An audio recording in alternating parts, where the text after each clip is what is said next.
ჩვენ შესანიშნავი ურთიერთობა გვაქვს ერთმანეთთან და თანამშრომლობთ როგორც ომის, ისე ვაჭრობის საკითხებთან დაკავშირებით.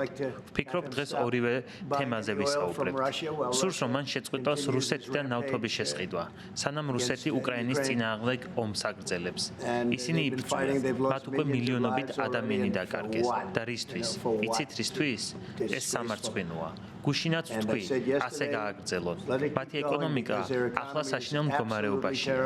ვფიქრობ, სამწუხაროა ამას რომ აკეთებენ. უმიზეზოდ უამრავ ადამიანს ხოცავენ. გასულ კვირას 7818 ადამიანი დაიღუპა. ძირითადად სამხედროები, მათი მებრძოლები, უკრაინელებიც. უფრო მეტი რუსი იყო, ვიდრე უკრაინელი, მაგრამ არ აქვს მნიშვნელობა. უმიზეზოდ იხოცება ამდენი ადამიანი. ამიტომ ეს ომი უნდა დავასრულოთ. პუტინმა ეს ომი უნდა შეწყვიტოს. შემდეგ მცირე დისკუსიის დაწყებას შევძლებთ. გეგმავთ, რომ ორივე ქვეყანასთან სავაჭრო გარიგება დავდოთ. თურქეთთან კი ძალიან ბევრ ბიზნესს ვაწარმოებთ.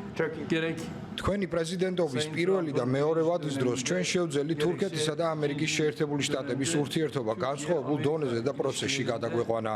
აქ გვაქვს შესაძლებლობა განვიხილოთ F-35-სა და F-16-ის შესყიდვების პროცესები. ასევე ჰალკბანკის საქმესთან დაკავშირებით გარკვეული საკითხები გავიაროთ. გვექნება შესაძლებლობა ამ და სხვა თემებზე ერთად ვიმსჯელოთ საფუძვლიანად.